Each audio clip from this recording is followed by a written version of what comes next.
হ্যাঁ গাইস, আসসালামু আলাইকুম। আমি লাকি তালুকদার আমার চ্যানেল রান্নাবাড়ি আড্ডা থেকে আবারও চলে আসলাম একটা ভিন্ন রকমের রেসিপি নিয়ে। সেটা হলো মোচার ঘন্ট। তাহলে চলুন কথা না বাড়িয়ে মূল রেসিপিতে চলে যাই। দেখুন, আমি মোচাগুলোকে আগে ছাড়িয়ে নিয়েছি। নিয়ে এই যে এইভাবে এটা মুখে বলে আসলে বোঝানো যাবে না। দেখুন, ভিতরে একটা শক্ত মতো আছে, মানে একটু শলার মতো শক্ত সাদা। আর উপরে একটা দেখেন পাতলা এই আছে কুসার মতো। এই দুটো জিনিস কিন্তু ফেলে দিতে হবে। দেখুন, আমি আবারও দেখাচ্ছি, একটু ভালোভাবে লক্ষ্য করুন। এইভাবে সবগুলো পরিষ্কার করে নিতে হবে। এভাবে ছাড়িয়ে, সবগুলোকে ছাড়িয়ে আমি ধুয়ে নিব। ভালো করে ধুয়ে এগুলোকে আমি একটা কড়াইতে পর্যাপ্ত পরিমাণ পানি দিয়ে সিদ্ধ করতে বসিয়ে দিলাম। তো গাইস, আমার মোচাগুলো সিদ্ধ হয়ে গেছে। এখন এইগুলোকে আমি শিলপাটায় বেটে নিব, বা আপনারা ব্লেন্ডার করে নিতে পারেন। আমি বেটে নিলাম, ভালোভাবে বেটে নিতে হবে। সবগুলো ভালোভাবে বাটা হয়ে গেলে আমি একটা বাটিতে উঠিয়ে নিলাম। নিয়ে এখন আমি পরবর্তী স্টেপে চলে যাব। চুলায় একটা প্যান বসিয়ে নিয়েছি, তার মধ্যে পর্যাপ্ত পরিমাণ তেল দিয়ে, আসলে তেলটা একটু বেশি দিতে হবে।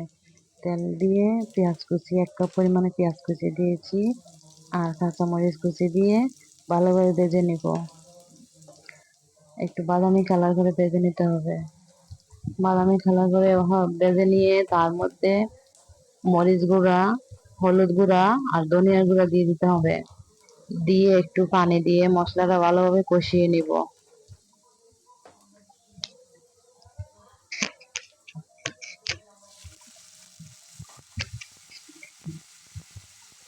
মশলাটা ভালোভাবে কষিয়ে নিতে হবে। মশলাটা যত ভালোভাবে কষাবেন, বুঝবেন আপনার ঘন্টটার স্বাদও বেশি ততটা ভালো হবে। আসলে মশলা কিন্তু একটু সময় নিয়ে কষাতে হয়। দেখুন, আমার মশলা কিন্তু তেল ছেড়ে দিয়েছে।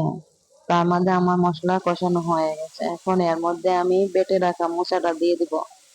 দিয়ে পরিমাণ মতো লবণ দিয়ে ভালোভাবে মিশিয়ে নিব।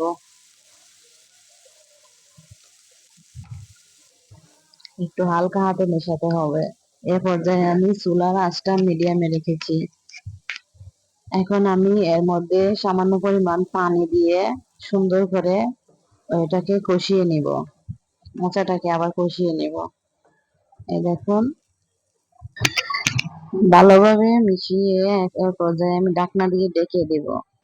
ডেকে আমি কিছুক্ষণ রান্না করে, ধরুন 3-4 মিনিটের মতো রান্না করে আবারও ঢাকনা সরিয়ে নেড়ে নেড়ে চেড়ে দিব। এর পর্যায়ে আমি একটু ওই যে জিরা গুঁড়া দিয়ে দিলাম।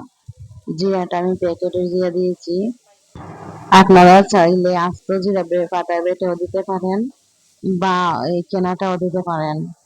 আমি প্যাকেটেরটা দিয়েছি। যে কোনোটা দিলেই হয়, কোনো সমস্যা নাই, এতে কোনো সমস্যা হয় না। দেখুন, আমার এটা কিন্তু মানে শুকিয়েছে, পানি শুকিয়ে এসেছে, রান্নাও অনেকটা হয়ে এসেছে। এখন এই পর্যায়ে আমি 2টি ডিম ভেঙে দিলাম। দিয়ে এগুলোকে ভালোভাবে মিশিয়ে নিতে হবে। যত ভালোভাবে ডিমটাকে মেশাবেন, মোচার গন্ধটা কিন্তু তত ভালো হবে। একদম সুন্দর করে মিশিয়ে নিব, যেন ডিমটা দলা পেকে না যায়। এভাবে জোরে করে মিশিয়ে নিতে হবে। মিশিয়ে আমি আরো কিছুক্ষণ রান্না করে নিব। এই পর্যায়ে কিন্তু অবিরত নাড়াচাড়া করতে হবে, না হলে কিন্তু নিচে পোড়া দাগ লেগে যেতে পারে। পোড়া লাগলে কিন্তু মোচার গন্ধটা ভালো হবে না। তো গাইস, আমার মোচার গন্ধ কিন্তু একদম রেডি। এখন কিন্তু এটা আমি চুলা থেকে নামিয়ে পরিবেশন করে নিব। দেখুন, কালারটা কত সুন্দর এসেছে গাইস, মাশাআল্লাহ। তো গাইস, আমার এই রেসিপি যদি আপনাদের ভালো লেগে থাকে, অবশ্যই আমার চ্যানেলটা সাবস্ক্রাইব করে দিবেন আর পাশে থাকা বেল আইকনটি বাজিয়ে দিবেন।